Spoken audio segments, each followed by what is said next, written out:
그 다음에 사업계획 작성하기로 이제 들어가 볼까요? 사업계획서는 판로 계획 중에 두 가지가 나옵니다. 판로 계획 중에 마케팅 전략과 판로 계획적 전략. 그래서 하나는 아까 말씀드렸던 포피 전략 이렇게 나오고요.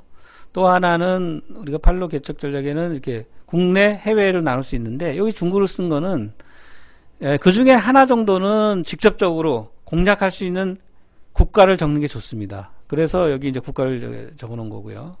그래서 판로 개척 전략은 주요 판로 구체적이고 보다 구체적이고 또 판로 개척에서 수요처명을 직접적으로 적는 게 좋습니다. 그래야지 더 신뢰성과 더 구체성을 보여줄 수가 있죠. 자, 그 다음에 이제 아까 이제 보여드린 그 템플릿에서 어떻게 무엇을 채워야 될 것인가 이런 부분을 이제 생각하는 시간을 좀 가지려고 하는데요. 이제 얘기한 포피 전략 중에 제품, 가격, 판로, 판매 촉진 이런 부분으로 봤을 때 요 밑에 있는 박스들이 보통 교과서적으로 얘기하는 부분의 요소들입니다. 그러니까 이런 요소들을 한번 우리가 생각해 보면 될 것 같고요. 첫 번째가 시장 세분화, 아까 말씀드렸죠. 시장 세분화 부분. 그 다음에 타겟팅, 어느 시장에 포커스 할 것인지, 그리고 제품의 포지셔닝은 어디다 둘 것인가, 이런 부분이 있고, 브랜드 이미지가 또 굉장히 중요합니다. 브랜드를 아까 소셜 미디어인 그죠? 인스타그램에서 나온 거 우리가 다시 기억해 보시면 브랜드를 따라간다 그런 거 아닙니까? 그죠? 그래서 브랜드도 되게 중요하죠. 그래서 어느 제품과 상관없이 떡볶이도 브랜드가 상당히 중요해요. 그래서 뭐 떡볶이 등에도 많잖아요. 여러 가지 뭐 죄송합니다. 차별화, 독창성 이런 게 중요하죠. 그래서 메시지는 이거죠. 어떤 차별화된 특징으로 제품을 만들 건지, 차별화된 제품의 형태 특징을 기술하는 게 중요합니다. 제품 전략에서는 이게 특히 우리가 하고 있는 기술 개발에서는 특히 중요하죠. 그 다음에 두 번째로 말씀드린 게 이제 가격인데, 가격은 우리가 이렇게 생각해요. 가격이 싸면 많이 팔리냐? 전혀 안 그렇죠. 가격이 높아도 많이 팔립니다. 어떤 제품들이요? 기술성 있는 제품들, 품질이 좋아야 되는 제품들은 외래 가격이 높으면 팔릴 수가 있어요. 그래서 어떤 뭐 국가 이런 얘기를 할 수는 없지만은 거기서 만드는 건 가격은 싼데 품질이 안 좋아. 그래서 외래 매출이 크지 않은 경우도 있어요. 그러니까 이런 부분들에 대한 요소를 생각해 봐야 되고요. 두 번째는 소비자 중고 가격. 우리가 권장 소비자 가격이라고 하죠. 그러니까 우리가 예를 들어서 원가는 그런 게 이제 대표적인 거예요. 모바일 같은 경우 예전에 엄청 남았어요. 처음에 초기 나왔을 때 무려 뭐 영업이익률이 뭐 60, 70% 이상 됐습니다. 지금은 얼마든지 정확히 제가 모르지만, 그런 것처럼 소비자가 인식하는 가격에 무조건 원가가 싸다고 해서 무조건 싸게 팔 필요가 없는 거죠. 소비자가 지각하는 가격에 따라서 가치를 주는 게 따라서 하는 겁니다. 물론 이제 그렇게 되기 위해서는 많은 투자와 이런 게 있기 때문에 꼭 단위당에 있는 가격에 대한 영업이익이 무조건 높다고 해서 잘못됐다 이렇게 얘기는 할 수도 없지만요. 그 다음에 또 하나 경쟁사 가격입니다. 경쟁사 가격이 원가는 많이 들었는데 경쟁사 가격이 낮아요. 그러면은 그것도 높게 팔 수가 없죠. 그래서 이제 가격 포지셔닝 전략 중에 프리미엄 포지셔닝 전략, 경제성, 낮게 파는 거, 또는 스키밍 전략이라고 하는데 처음에 높게 팔다가 나중에 낮게 파는 그런 전략도 있습니다.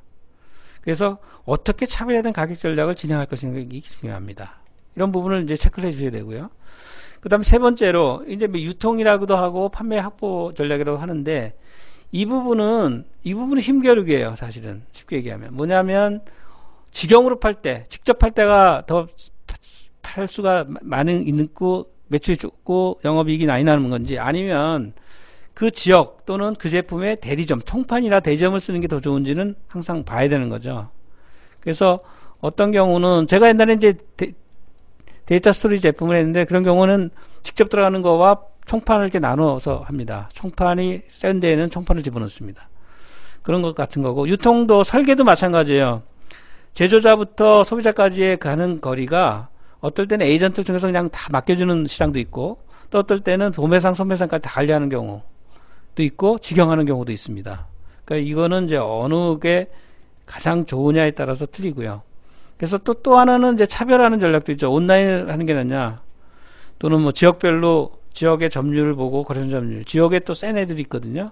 그런 친구들을 잡아서 판매하는 경우가 있습니다. 그래서 어떻게 판례를 확보하고 유통을 어떻게 할 건지에 대한 기술이 되게 중요하다고 보입니다. 이제 마지막으로 판매 촉진 전략인데요. 판매 촉진은 이제 여러 가지가 있는데 그 중에 홍보가 되게 중요합니다. 그래서 홍보할 때는 요 밑에 있는 이제 박람회, 전자전 이런 거 출품하면서 홍보를 또 같이 연결해서 많이 하고요. 그 다음에 견본품도 되게 중요해요. 그래서 시제품 나오고 뭐 워킹 샘플 나오고 뭐 그럴 때에 그걸 가지고 또 이제 홍보도 많이 때리죠. 그리고 직접 또 견본품을 주기도 하고. 그 다음에 이제 행사들도 많이 합니다. 가격 할인은 뭐 가격 촉진, 뭐 환불도 해주고 리베이트, 돈을 많이 사면은 좀 깎아주기도 하고, 또 리베이트, 뭐 쿠폰을 주기도 하고, 번들로 또 팔 때 가격을 또 디스카운트를 해주기도 하고, 이런 또 경영 경품도 주기도 하고, 이렇게 해서 판촉 행사들을 해서 판매를 많이 늘리는 전략을 쓰고요. 또는 회원을 하죠. 프리미엄 회원제를 만들어서 하는 경우도 있어요. 그 다음에 또 아니면은 이제 아까 말씀드렸던 유통 중에 뭐 도매상 또 소매상들을 같이 판촉 활동을 같이 하는 유통 촉진 전략도 있습니다. 그래서 여기에는 키워드는 제품에 대한 효과적인 판촉 방안, 구체적 기술을 해야 되고요. 또는 이제 국내외 유명 박람회, 뭐 전자전 이런 데 출품한 계획들 수주해서 홍보랑 잘 연결시키는 게 중요합니다. 예, 오늘은 이 포피 전략에 대해서 말씀을 드렸고, 이 포피 전략을 가지고 좀 아유 감사합니다. 지금 뭐 이론과 그리고 저희가 이제 회사 다닐 때 있던 내용들을 같이 정리를 좀 해봤고요. 그래서 도움이 좀 됐으면 좋겠습니다.